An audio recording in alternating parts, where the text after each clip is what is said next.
What's good? What's good? What's really good? It's the man you all know and love, Edigga. That's right. Right now, you're watching Let's Talk with Edigga live right here on Charm City Direct TV.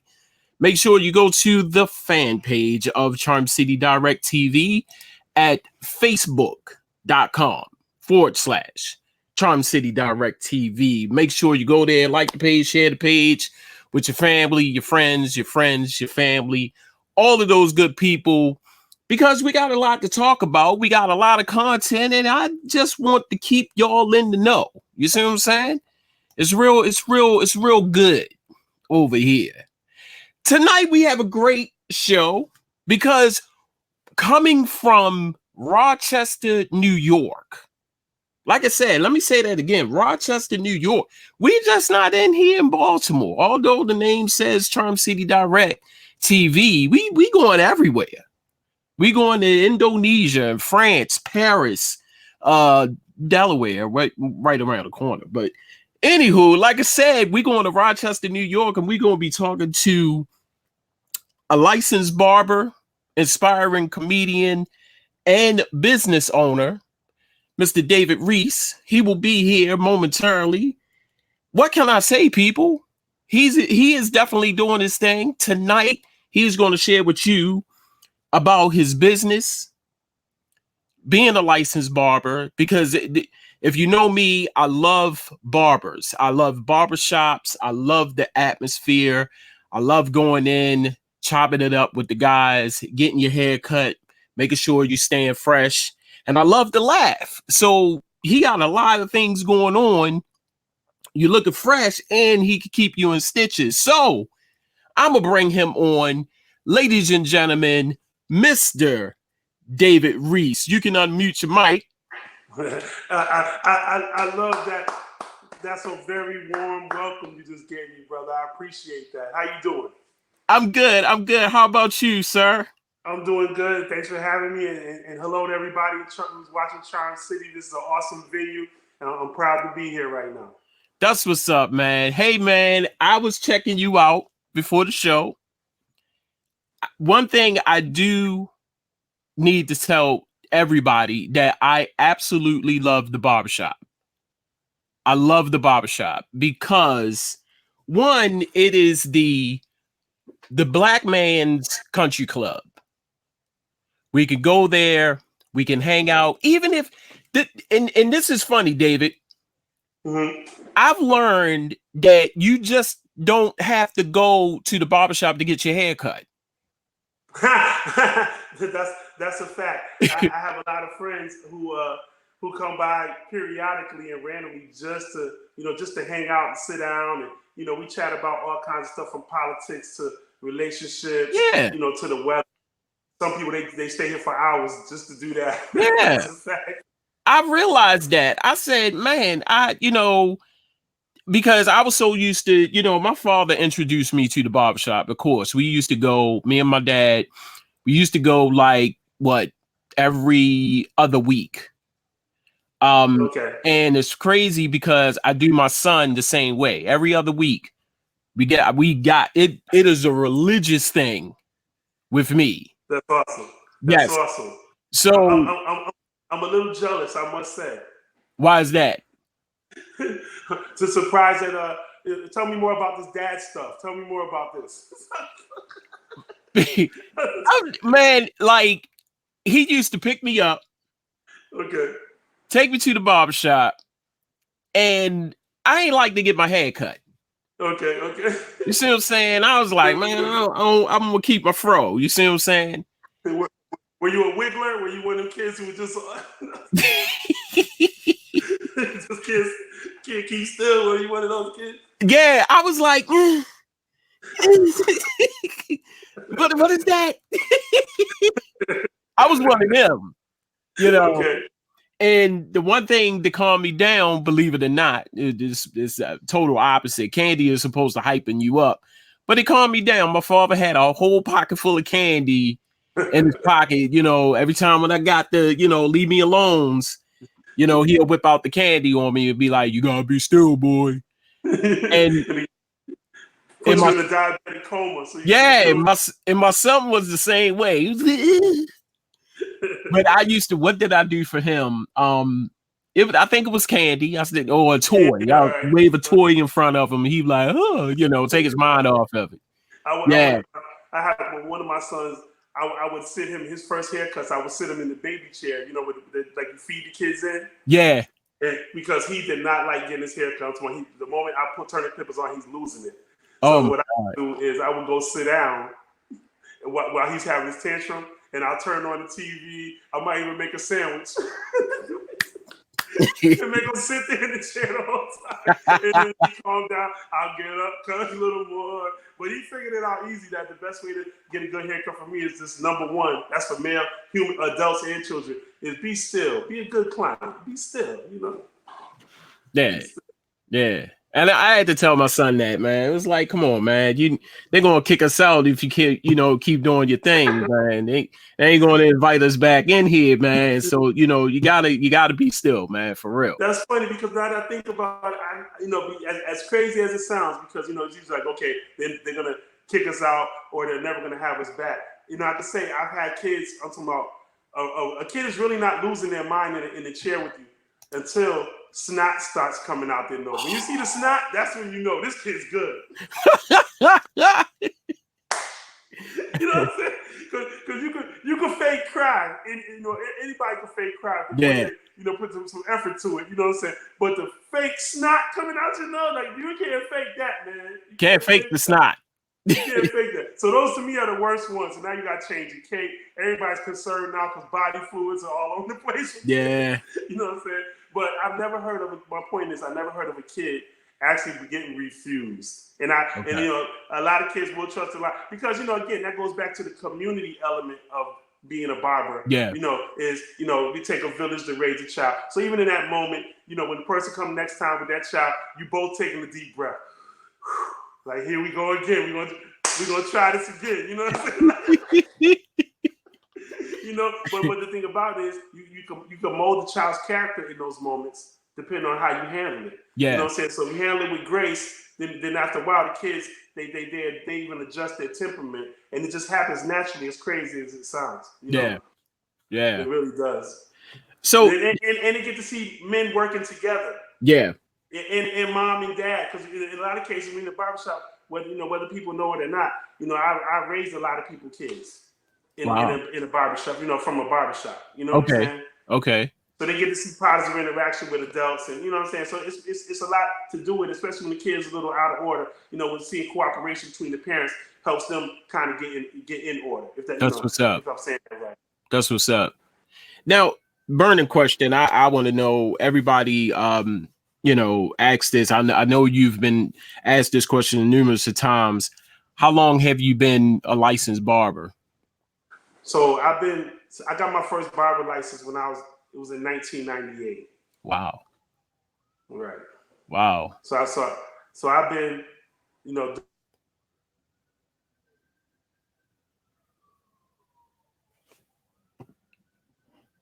I think he froze. Yeah, I think he froze. He'll come back on, hopefully. Ladies and gentlemen, we were talking to Mr. David Reese live on Let's Talk with Edigga right here on Charm City Direct TV. Make sure you are tuned in all the way from Rochester, New York. And we are talking about barbering. And here he is one more time. Let me see if I can bring him in. David, you there? Yep, something happened. I'm not sure what it was, but let's blame it on the devil. Yeah. You don't shine tonight.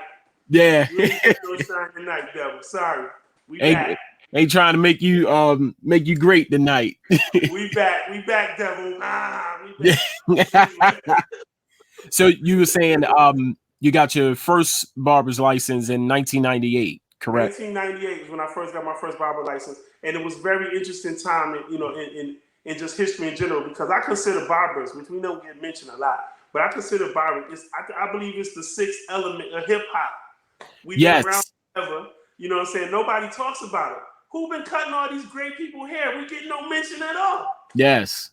All Yes. these styles that barbers been introducing and bringing out. But anyway, look, I get sidetracked with that. So I've been doing it for that long. But it was during the time where a lot of people were making choices. If you think, picture the 90s all over the country, that's when drugs was heavy, going around, which they still are now. But, it was, a lot of that stuff was being introduced back then. And a lot of people were trying to figure out where they were going. And some people got jobs if they were lucky enough.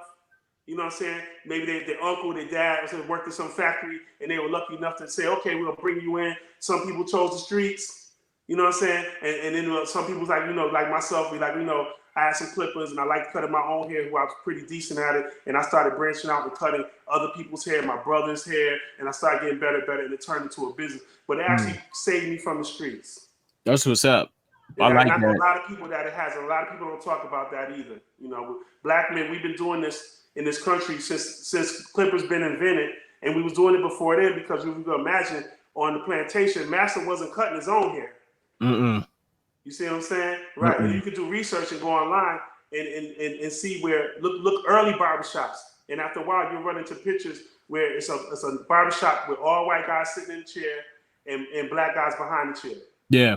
You know what I'm saying? It's not until recently, history right now, where things are changing, where even white guys want to be barbers now. Wow. That's some facts right there, for real. You know what I'm saying? We ain't getting no credit though, baby. We ain't getting no credit. You know what I'm saying? Nah. We started this, you know what I'm saying? Right. Yeah.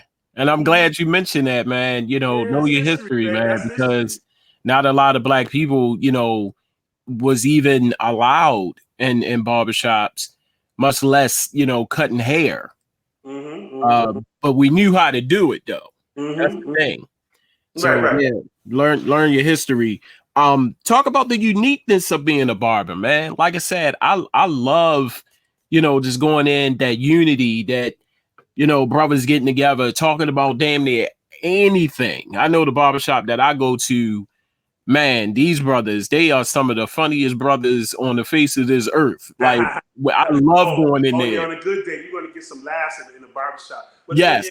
In my situation, I got a very unique situation in the sense that, I cut everybody's hair. Meaning like people from different economic, worlds and different, like different neighborhoods, like white, black, Spanish, Asian. I got all kinds of clients. And the thing about it is, I've incorporated bringing everybody into this shop, and we still engage in those ways, in a way where even if we're talking about something where it's, all black people in the room and only 2 white people, even the white people are going to sit back and enjoy the opportunity to be able to get culture. You know what I'm saying? And it's nice even when they chime in, because then we learn something and we might change the way that people think. So the barbershop to me is definitely a black thing. That's the obvious thing. You know what I'm saying? But the real thing is about the ability to be able to bring everybody together. And that's what I'm uniquely doing on my own. And I don't know a lot of places that's doing the meeting from me being a black man to bring a lot of people together that's different and introducing them to this culture, which is my barbershop or my church. That's what's up. I love that. Now let's talk about your clientele. Large clientele. You're just keeping it simple. Yeah, so I also cut hair in New York City in the city part-time. So I got a barbershop upstate New York, and then I cut hair in New York City part-time too. Wow. So it's like I'm going back and forth. So that's Wall Street people in the Village, people in Soho, and now the upstate people. These people in Rochester, New York.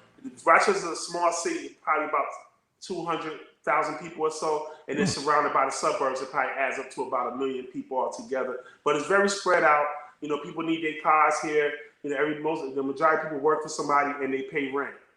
Oh, what I'm saying? So and that's white, black, whoever. They got black people that's doing well, white people that's doing well. But what I do is I try to cast my net to people who are like-minded, who just want to interact with different people. Because there's some black people who don't want to sit around black people all the time. And there's some white people who don't want to sit around white people all the time. You know what I'm saying? Like, we should be interacting, and our world should be colorful. So I created the venue for that, which is my barbershop, the 1048 Barber Lounge is what I call my place. And so it's definitely where you can get, top-notch, top-notch hair cutting skills is obvious, but it's also the environment, very welcoming environment for everyone. And I want people to participate in. This is what America should be about. It should be about us all getting together. And as far as us being black, our stories haven't been told, but if we just keep it to ourselves, You know what I'm saying? That's why I like Yeah. the movies and the music. You know, you right now how Africa reaching out to us in the music. You know what I'm saying? Thank God to the internet, how I get to meet you, brother. I didn't know you existed in the world just earlier today. Yeah. Yeah. That's You know? dope. I love that. Now let's talk about inspiring comedian, man. So 4 years ago, about 4.5 years ago, I got a friend of mine who actually does stand up. Her name is Kate Wood. I have Okay. another friend who my homegirl Jackie Chan. She does stand up also. But Okay. I was hanging with them and watching them go do open mics and do shows. And then one day, my friend Kate Wood, she told me, she said, after I watched her perform, she said, I thought you were funnier than me today at the barbershop. Wow. Right. So I said, well, maybe one day I'll try it. And she challenged Okay. me to trying it the next week. She's like, no, you're gonna do it next week. And Wow. I tried it that week, and then I just been a fan of doing it ever since. Now it's been an interesting journey. Okay. And it haven't been pretty. You know what I'm saying? Because comedy is like karate. You know what I'm saying? Like, you know, you're going to look crazy when you first start doing it. Oh, you know yeah. what I'm saying? It's like, if you start walking around the mall telling all your family, hey, I'm doing karate now. You know, you start wearing the suit, you know, remember how back in the day, they think you knew karate if you had that walk. You know what I'm saying? That Bruce Lee walk, start walking around like that, people start looking at you crazy. So, because they don't know where you're going with it. And in those moments, I didn't know where I was going with it. I just like making people laugh. I knew that. So I would just make a fool of myself. Okay. Pretty much. That's all I had. I didn't have any act, you know what I'm saying, or even any solid material to really work off. So I would just go up there and make a fool of myself. The thing about making a fool of yourself is some nights you're gonna make people laugh, but then you're gonna go home and you're gonna be like, were they laughing at me? Or like, are they laughing at you or with you? That was funny, but you know, like you just putting it all out there. You know, all your insecurities and all your shortcomings. That's all you got. So then I started to write. You know, and writing was very interesting because that's a journey too. Because a joke that starts with just a couple of words could evolve into a whole story. Oh yeah. You know, and you can play with the story. You can add colors. You can make the clouds green and the cars yellow and whatever you want to do. Make the trees, you know, pink, and you can just do whatever you want to do on any given night. A story can change up. And I've taken, you know, I read a lot. I watch a lot of stuff on the internet. I watch a lot of other comics interviews. You know, some of my favorite comics are Tracy Morgan, Dion Cole. You know, I got a little bit of George Carlin in me, you know, because I do talk about society, you know, issues and stuff like that. Okay. A lot of Red Fox, you know, in the sense that I consider myself a club comedian, you know, meaning that I prefer to be around people who are drinking and loose. Okay. Now I have done shows where people are, you know, clean shows. And those are fun too. And you make people laugh in a different way. But how my mind is set up is my mind's gonna give me about 5 to 10 minutes of that clean. And then after that, I gotta shut it down. Now I see the picture in the back, man, the late great Red Fox. And we was talking earlier. I say I see the picture, and you was like, yeah, that's you know, my man's, you know, that one of your influences. Talk about his comedy, man. What you think now that, you know, we have these new comics coming out as opposed to the greats. Talk about that for a minute. What do you think about the new comics that's coming out? I think there's two types of comics right now. I watch a lot of interviews, and I feel like I'm in tune with the mentality of a comic. And so you got the guys who are funny on Instagram, which my Instagram is David Reese Show. People welcome to follow me on there too. And you know, everybody's trying to build their audience, and some people got millions of followers, some only got a couple of thousands. You know, and like myself. But at the same time, everybody's trying to build their audience. They're trying different things to see what sticks to the wall. But the two different kind of comics are the ones who could create these funny skit moments, you know, that people pass around, and I think it's amazing. You know? And I think there's room for that. I think there's also room for people like me who are you know, who are more technical, a little more technical, you know, and actually sitting down and writing jokes. But I like being out in front of people. Okay. My best audience is when I'm in a room full of people who just not ready for what's the next word that's about to come out my mouth. Okay. That's my best thing. But everybody has their everybody has their thing. They got comics who go on cruise ships, and they got comics who done at Disneyland. Yeah. You know what I'm saying? So like, it is enough for everybody because that the common thing in that is also about if you can cast your net wide enough in a room with a bunch of different people and getting everybody to laugh at the same time. That's an awesome power to have. That's what's up. That's what's up. I like that. Now let's talk about and I'm glad that you're on the show because I want to get your opinion on this. The Cat Williams situation. I don't know if you saw the interview. He was on Frank Ski's show, and he was almost like downing Tiffany Haddish. Okay. So what do you think about that? Like, I personally like Cat Williams. Let me just say that. Okay. The reason why I like him, he's full of energy. He's funny as hell. Okay. But I think that Cat really forgets that there's other comics that's out here that's funnier than him. I get it. So what is your opinion on that? Well, my opinion on Cat Williams, which just to keep it interesting, I think he sucks.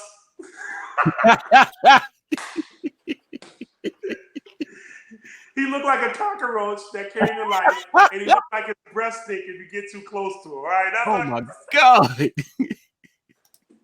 No, I'm just kidding. Okay. I'm a huge fan of cats.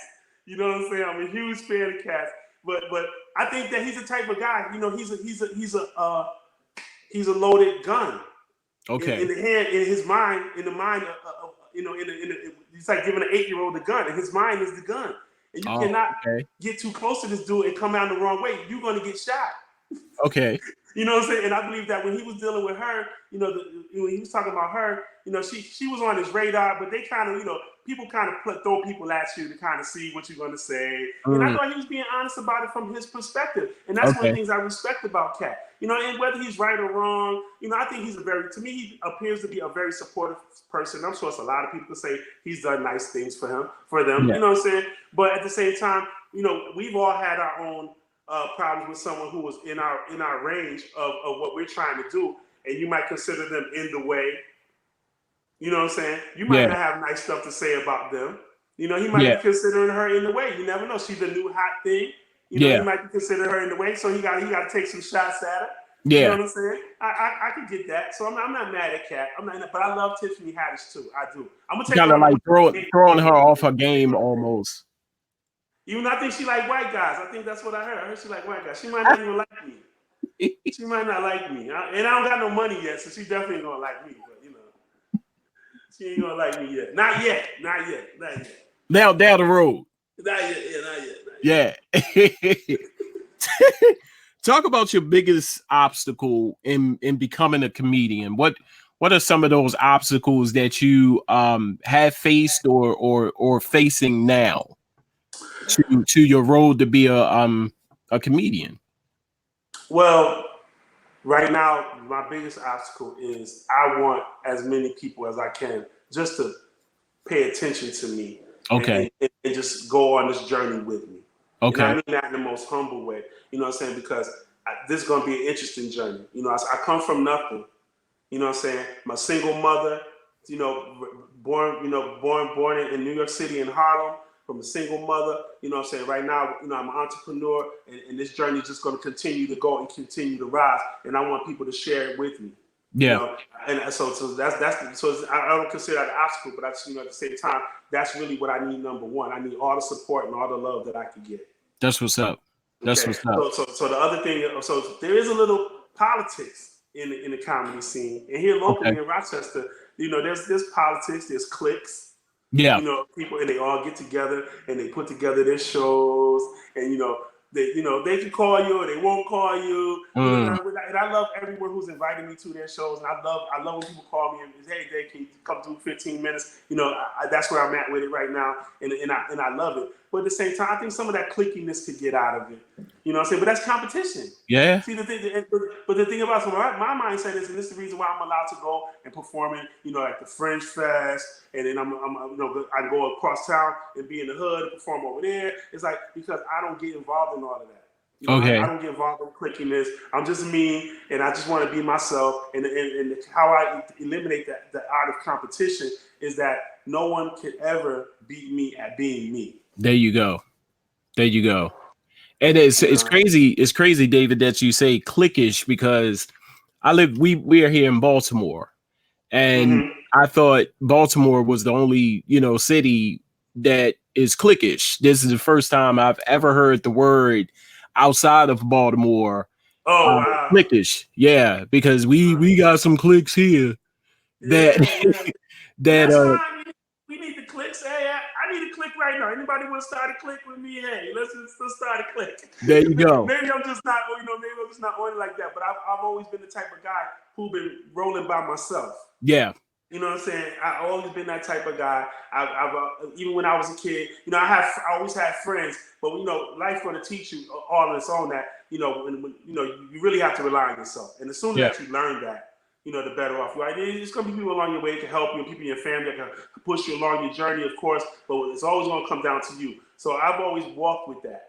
And my whole life I've been like that. So I'm used to doing things by myself. Yeah. Doing all the time. I work by myself right now for the most part. I'm just used to doing everything by myself. And I'm hoping one day that I don't have to do that. I'm looking forward one day, but maybe I can have a team of people that can help me.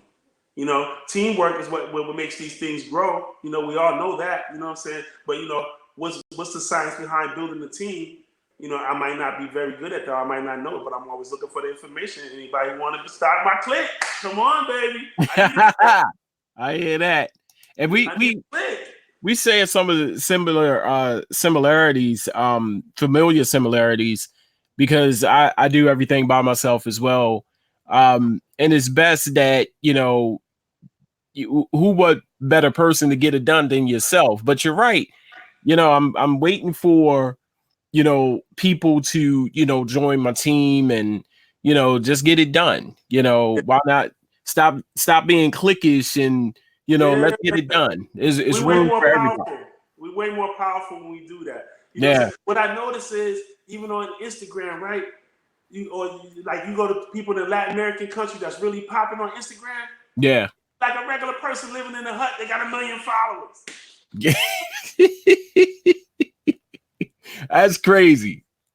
That's crazy. Yes. Right. And so it's like we as Black people, we got to get better at that. We should be following each other. We should be liking all our stuff. That's what they're doing. That's what they're doing in Africa. That's how them people get 1 million followers. Man, it is hard for our people to follow, like, share anything with our people. Right. Like I proposed to my girl on yesterday. Mm-hmm. And I put out a picture, with me on one knee with the ring. Right now, that picture is like 200 likes on Facebook, probably like 100 views on Instagram. Okay, that's all fine and good, but what about this that I'm doing? Every day you see me, I'm talking, I'm telling people to share, like. Yeah. I don't get that. I'm grateful. Okay, so check this, right?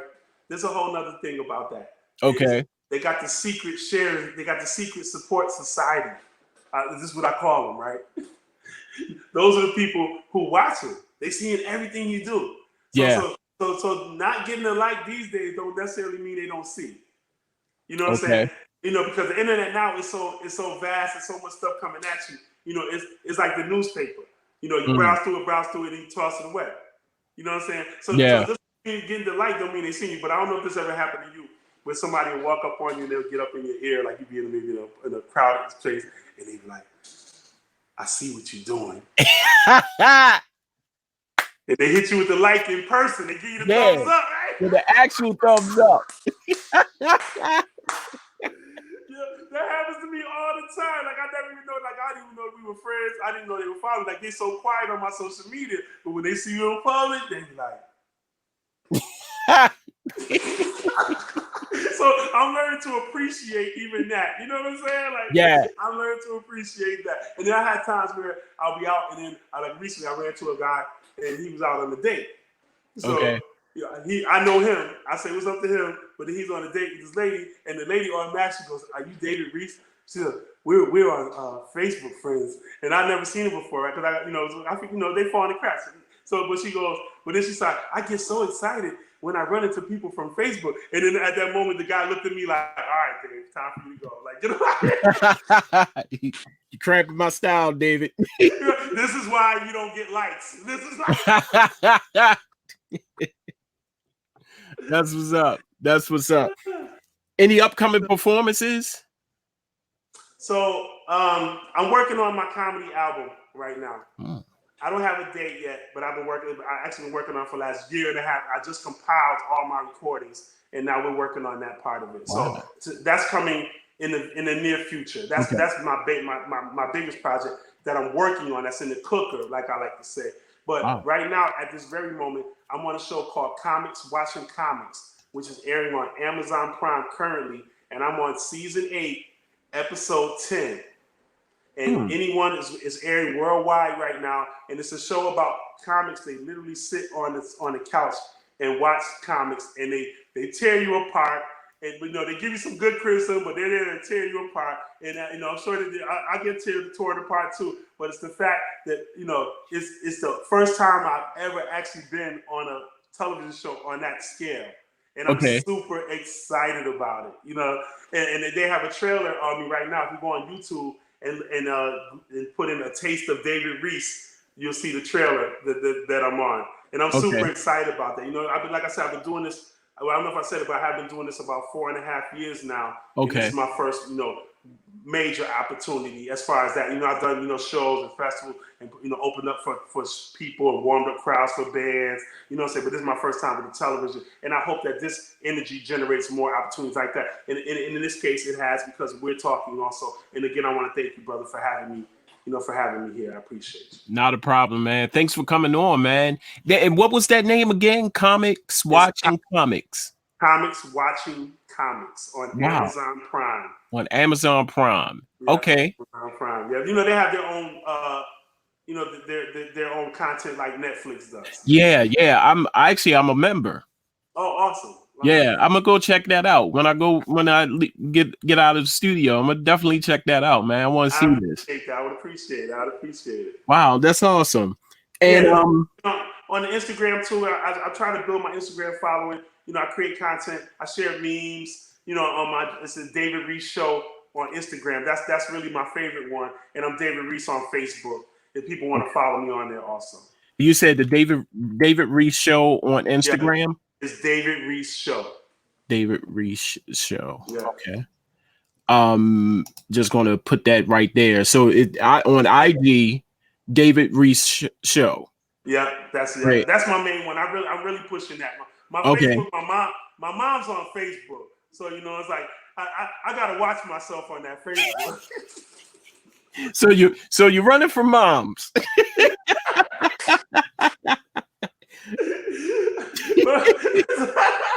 Sorry, Mom. Hey, sorry, moms. She probably watching right now too. My mom, she be on it. My mom, I love her to death. She loves me, and it's like I have to give a shout out to my mother and all the single mothers out here in this country. Because that's that people don't understand.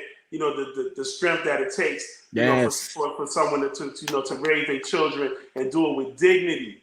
With the least resources. So I'm always shouting out, these women out here, I don't care if that's black, white, whoever, but we all know, where we come from, them single mamas, they got a heavy cross to bear. So I just want to tell you that I love y'all. And, my mother shows she's a woman who went back to college later in life and turned her whole life around after raising her kids. Her story is amazing. And her story will be told to her. Her name is Pamela Reese Smith. And her story is going to be told to her. She's actually working on a book right now telling history about Reconstruction, and that's the chain of events that happened after slavery. You know, That's what's so up. my mother, Pamela Reese Smith, we're gonna keep our eye out for her too. We're gonna be on Oprah one day, and I'm gonna cry like a baby on Oprah. I'm gonna cry like a baby. I know that's right. That's how you blow up. That's how you blow up. I'm gonna cry like a baby. Ooh, I'm gonna cry like a baby. And somebody said, Miss Pam going to get you for not being on Facebook. LOL. That's what's up. I know she's gonna get me. I know she's gonna get me. So what I advice? love my mama. Everybody knows that. Yeah. What advice could you give to upcoming comics, upcoming barbers, upcoming business owners right now? If you do everything out of love, you can't lose. That's no matter what that is. If you're doing it, that's for business, that's for entertainment, that's for your generation. You know, it means like your relationships in life. If you do it out of love and passion, there's no way you can lose. That's what's up. That's the main advice I can give. You know, and be ready to work hard. You know, and don't be so quick to give up when things ain't working out that week or that month.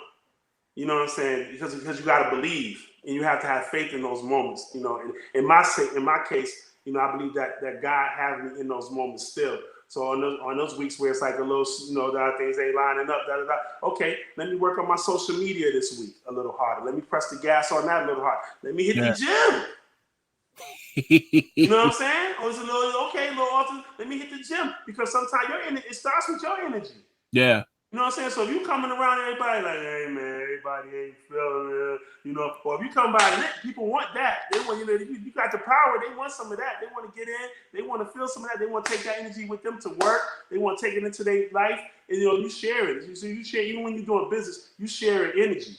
That's what's up. Comedy, you share energy. That's what's up. So that's what it's about. So when you're ready to share your energy, you can be successful at anything. That's love and sharing that energy. Everything else, if you selling socks, you gonna buy the socks from the guy who, man, you need some socks. They ain't buying them socks. Right? They ain't buying them socks. Let me tell you one more thing. I give you the person. This is a funny thing. So recently, I'm in New York City, and I'm at one of those carts, right? Yeah. And food carts, you know, the falafels and the right? Yeah. So it's a brother standing next to the cart, and this is a job you never heard of before. I promise you. He's the food cart hype man.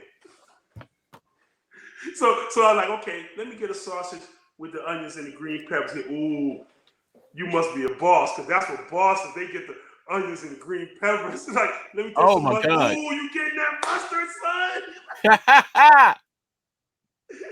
But his whole thing is he's sharing energy with you, and he's hoping that you give him $1 or $2 just because he made you feel good. But that's a nice hustle, though. You see what I ain't going front, because he gonna get paid on the back end. Like, why you paying for your food? But you know, he's like, why you paying for your food? Slip me $1 or $2 for hyping you up to buy the food, man. Right. That's what's up. I never knew that job existed before in my life until that moment. That's what's up. Hey, man, I want to say thank you for coming on the show. Brother, thank you, and everybody out there and for listening. You know, and just taking time to take all this in and let me share some energy with you. And I definitely feel your energy, guys. And thank you for listening. Please continue to listen to the show and support us. We love y'all, and we need all the support and love that we can get. And thank you so much for watching. I appreciate it. One more time, tell the people, if people are in the Rochester, New York area, and they need a nice little cut, you know, they there for a visit, you know, about to go to a show. You can find me at the 1048 Barber Lounge, which is in Rochester, New York, on South Clinton Avenue, 1048 South Clinton Avenue. You can reach out to me. Also, text me at 585-205-8536. My email is ineedacut@gmail.com for events. And also, you can find me at the Firehouse on every Tuesday, which is the Laugh Draft Show, which is hosted normally by Woody Pataglia here in Rochester at the Firehouse on Tuesday. And I'm there trying out all my new stuff. There's also some good comments there, too, that I also would like to mention that Rochester does have some very talented people. And hopefully, you know, more and more people will find out about us. That's what's up, man. Hey, man, like I said, also, IG, go to IG. Follow David Reese on IG at David Reese show. Show. Yes, make sure All you right. go there. If you are on IG, make sure you go there, check it out, follow him on IG. Also, check out that special Comics Watching Comics That's on Comics Amazon. Watching Comics on Amazon Prime. It's airing right now worldwide. Please watch it. And even if you got something to say about it, send me a message. Let me know what you had to say, bad or good. I got thick skin, baby. This is the whole reason why I'm out here, because I want to know how y'all feel about me. You see what I'm saying? I'm looking right. Look, I got creases in my forehead. Come on, I know y'all got something to say about that. I know y'all got something to say about that. You know what I'm saying? I know y'all got something to say, but I love y'all. Charm City. That's what's up. That's what's up. Hey, man, thanks again for coming on the show. We definitely going to be chopping it up soon, man. Thank you, brother. Salute to you. That's what's up. Oh, damn. My bad. I clicked you off too quick. That's okay, brother. That's okay. We good. Are we still on? Yeah. Any shout outs, any people that you want to shout out right quick? Well, I gotta give a shout out to the whole Reese family. You know what I'm saying? That's my mama, Poopa, my little nieces and nephews, my brothers, my sons, my daughter. I got 2 sons and a daughter. I shout out to all my friends and my clients and the whole city of Rochester, and Baltimore. Thank you for listening again. I know I ran my mouth, so look at me. My lips turning while I talk so much. That's what's up. I'll holler at you later. Peace. All right, brother. Peace out. All right, man. That was my man, David Reese, comedian, business owner. What can I say about this brother? Man, he is definitely doing this thing. Rochester, New York. If you ever in the Rochester, New York area, make sure you stop in and get that cut. Like I said, I was watching the brother earlier. He was doing this thing. 2 guys walked in, he was making them look nice for this Easter holiday coming up tomorrow. Yo, I know y'all have some questions about this hashtag right here. So real quick, while I have you, yesterday I proposed to my girl. Shout out to my baby Linnea. I proposed to her yesterday. That hashtag, she didn't say yes. She said hell yeah. So the hashtag that's going around right now is hell yeah to the Harrises. So make sure, if you on social media, if you know me, if you like the pictures on Facebook, because the pictures on Facebook, Instagram, just write a hell yeah to the Harrises. That's the new hashtag that's going around. It's pretty much like the countdown to our wedding that's next year. So it's countdown to the wedding, hashtag hell yeah to the Harrises. Hey, I love you, baby. Did that thing yesterday. I proposed to her. 6 years we've been together. What can I say? If y'all have not seen the pictures, go to Facebook, go to YouTube. No, go to Facebook, go to IG, see those pictures of me proposing to the love of my life. Hey, this has been Let's Talk with Edigga right here live on Charm City Direct TV. Make sure you go to the fan page of Charm City Direct TV at facebook.com/Charm City Direct TV. Special thank you to my special guest tonight, Mr. David Reese. Make sure you follow him on social media. Make sure you check out that Instagram page, the David Reese Show. Make sure you go there, check him out, like him, share the page, follow him, and also that special that's on Amazon Prime, Comics Watching Comics. Go there, watch that. Season 8. He is on season 8. Make sure you look at that. Hey, I've been your man, 50 grand and all that good stuff. As I say all the time, as I end my show, I holler at you when I smile. I don't really sound like that, but I holler at you when I smile at you. Peace.